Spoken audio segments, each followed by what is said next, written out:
अब दर्शकों, योगी आदित्यनाथ विदेश दौरे पर गए, लेकिन यूपी में एक और खबर है जिसकी चर्चा की जा रही है। वो खबर जुड़ी हुई है स्वामी अविमुक्तेश्वरानंद से। खबर यह है कि अब किसी भी वक्त उनकी गिरफ्तारी हो सकती है और ये बात वो खुद कह रहे हैं। तस्वीर दिखाइए, ये आप देखिए। अविमुक्तेश्वरानंद कह रहे हैं कि मैं सच का सामना करने को तैयार हूं, लेकिन वो योगी आदित्यनाथ सरकार और प्रशासन पर सवाल उठा रहे हैं। तो योगी सरकार की तरफ से भी कह दिया गया है, कानून अपना काम कर रहा है, कानून अपना काम करेगा, क्योंकि कानून सबके लिए बराबर है।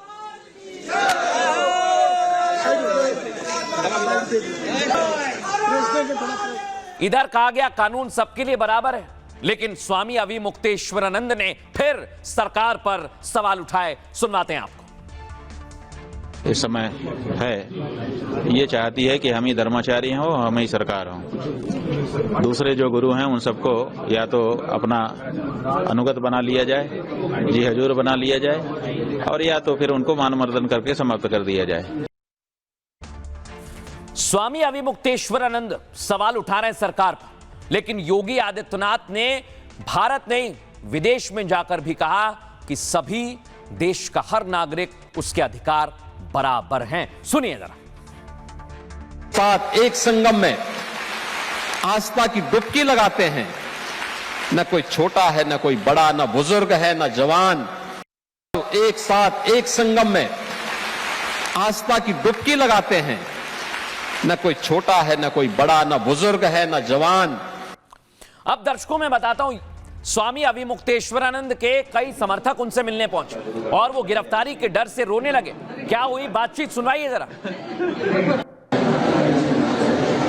क्यों रो रही हैं आप, बताइए। आपका गुरु गड़बड़ निकल गया इसलिए।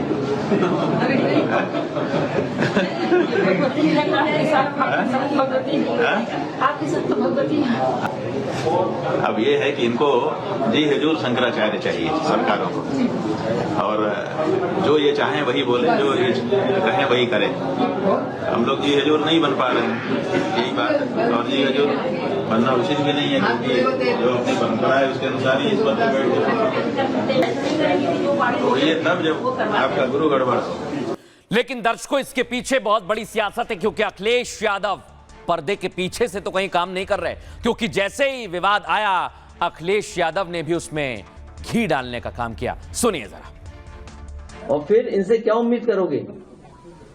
अब मान लीजिए शंकराचार्य जी को अपमान कर रही है, क्या इसके लिए भी नया कानून लाओगे आप? किसको नहीं दिखाई दे रहा है कि शंकराचार्य जी को खुलेआम अपमानित कर रहे हैं? बताइए आप। क्या हम और आपकी किसी की हैसियत है कि पूजनीय शंकराचार्य जी के खिलाफ कुछ बोल दें?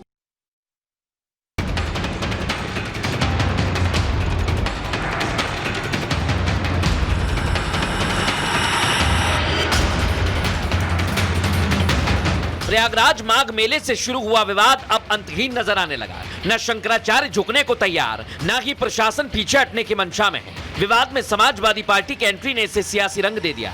सनातनी पिच पर महीनों से जारी ये तनातनी अब असली नकली की लड़ाई तक पहुंच गई।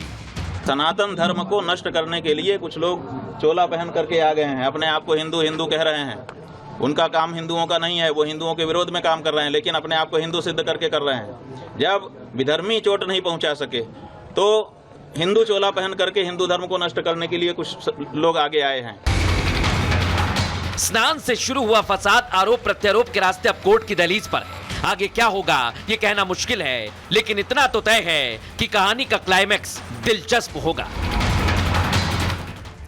लेकिन दर्शकों, एक तरफ अविमुक्तेश्वरानंद खुद कहते हैं कि उनकी गिरफ्तारी हो सकती है, और दूसरी तरफ कह रहे हैं कि हम हर स्थिति का सामना करने के लिए तैयार हैं। प्रयागराज के माघ मेले में 37 दिन पहले स्नान को लेकर शुरू हुआ विवाद काशी पहुंचते पहुंचते अब भयंकर आरोप प्रत्यारोप तक चला गया। स्वामी अविमुक्तेश्वरानंद पर यौन शोषण के आरोप लगे। कोर्ट के आदेश के बाद उत्तर प्रदेश पुलिस ने जांच शुरू की है दर्शकों, और अब अविमुक्तेश्वरानंद पर गिरफ्तारी की तलवार भी लटकने लगी। अविमुक्तेश्वरानंद ने फिर खुद पर लगे आरोपों को गलत बताया है। कहा आज नहीं तो कल कहानी झूठी साबित होगी। वाराणसी के श्री विद्या मठ आश्रम में अविमुक्तेश्वरानंद मौजूद हैं। उन्होंने कहा पुलिस एक्शन का वो विरोध नहीं करेंगे, जांच में पुलिस को सहयोग करने का भी भरोसा दिया। अभी मुक्तेश्वरानंद ने सीडी के सच को सामने लाने की मांग की है। दर्शकों, कहा कि सीडी के नाम पर जनता को गुमराह किया जा रहा है। और एक बार फिर अभी मुक्तेश्वरानंद ने, दर्शकों आपको बता रहा हूं, सरकार पर निशाना साधा है। कहा कुछ लोग चोंगा पहनकर सनातन धर्म को खत्म करने आए। वे खुद को हिंदू कहते हैं और हिंदुओं के खिलाफ काम करते हैं। अभी मुक्तेश्वरानंद के इस आरोप का जवाब सामने आया है। दर्शकों, सीएम योगी आदित्यनाथ ने सिंगापुर से साफ कर दिया कि आस्था की डुबकी में सभी एक समान हैं, कोई छोटा बड़ा नहीं है, कोई बुजुर्ग नहीं है, कोई जवान बूढ़ा नहीं है। और ये उन्होंने कुंभ में भी देखा है। लेकिन अभी मुक्तेश्वरानंद क्या वाकई इस विवाद को हवा दे रहे हैं या इसके पीछे कोई बड़ी सियासत है? सुनिए स्वामी अभी मुक्तेश्वरानंद क्या कह रहे हैं। गिरफ्तारी की कार्रवाई करें तो वो भी, हम तो पुलिस का कोई विरोध नहीं करेंगे, हम उसका सहयोग करेंगे। वो जो करेंगे जनता तो सब देख रही है। देखिए 3 कोर्ट है हमारे लिए, एक निचली कोर्ट है, एक मिडिल कोर्ट है और एक हाई कोर्ट, सुप्रीम कोर्ट है। तो जो निचली कोर्ट है वो जनता है, जनता सब देख रही है और निर्णय देने वाली है। जो मिडिल कोर्ट है, हाई कोर्ट, वो हमारा हृदय है। हम जान रहे हैं कि हम गलत हैं कि नहीं हैं। और तीसरे ईश्वर है, सुप्रीम कोर्ट, वो भी देख रहा है कि कौन गलत है कौन सही है। तो ऐसी परिस्थिति में तीनों कोर्ट से हमको क्लीन चिट है। हमारा अंतःकरण हमारे साथ है, स्पष्ट कह रहा है कि तुम निर्दोष हो।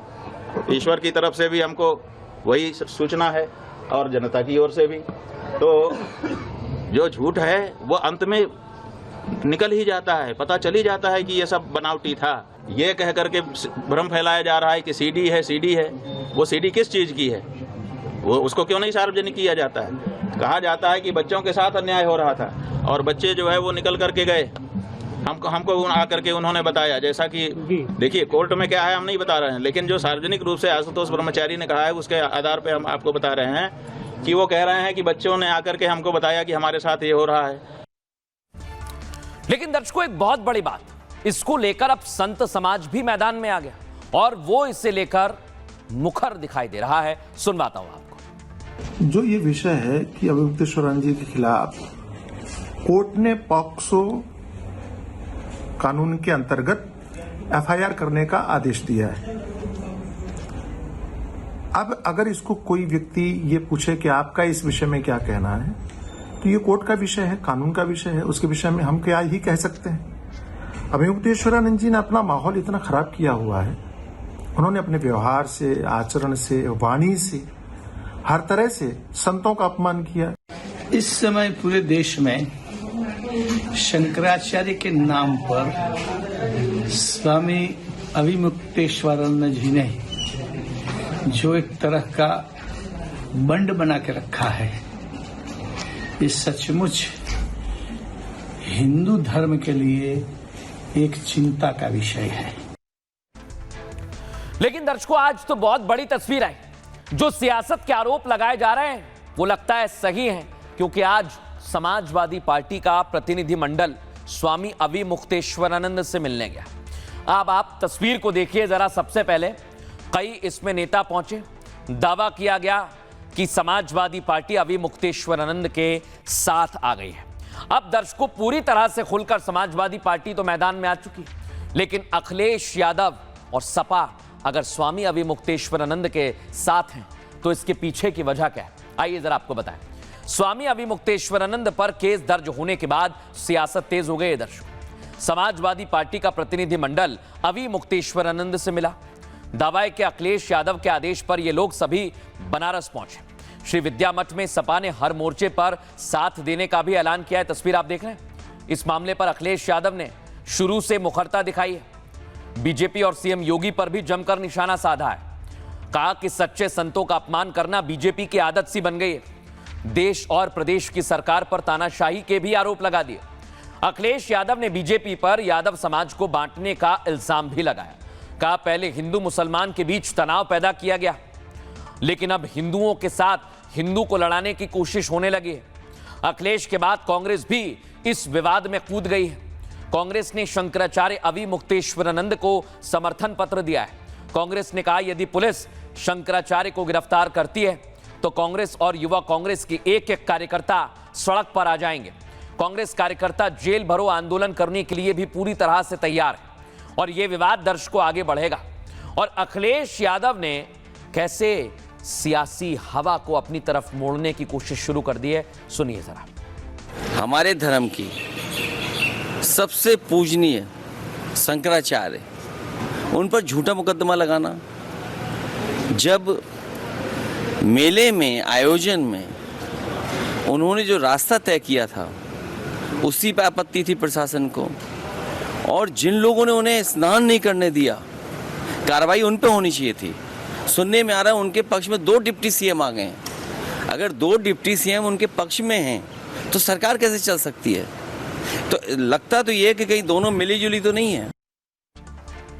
अब दर्शकों मैं आपको बताता हूं, एक तरफ सियासी पार्टियां अभी मुक्तेश्वरानंद के साथ हैं, दूसरी तरफ वकीलों की फौज भी आ गई। देखिए आज ये उनके मठ में वकील मुलाकात करने के लिए पहुंचे और कहा कि हम आपका केस लड़ेंगे। सुनिए जरा, दिखाइए कैसे वकीलों से मुलाकात कर रहे हैं स्वामी अविमुक्तेश्वरानंद, सुनिए। अब दर्शकों आप ये तस्वीर दिखाएं जहां तमाम वकील आ गए। ये देखिए, ये वकील हैं और बाकायदा जब हमने इनसे बात की तो कहा कि हम तैयार हैं केस लड़ने के लिए। सुनिए जरा। जी ने आदेश दिया, उसके बाद से सारी टीम हम लोग के आदेश पे हम लोग यहाँ उपस्थित हैं और महाराज जी को हर कानूनी सहयोग और हर कानूनी मदद देने के लिए सुबह से हम लोग यहाँ तत्पर हैं। पुलिस अगर आती है, पुलिस अगर पूछताछ के मुद्दे से आती है तो पूछताछ करने में हम लोग प्रेजेंट रहेंगे वहाँ पर। पुलिस अगर गिरफ्तार करने के लिए आएगी तो ससम्मान जो उनका होगा गिरफ्तारी दिया जाएगा और हम लोग उनके साथ इलाहाबाद तक जाएंगे। अब दर्शकों वकील तो पूरी तरह से तैयार है, लेकिन क्या स्वामी अविमुक्तेश्वरानंद की गिरफ्तारी होने वाली है?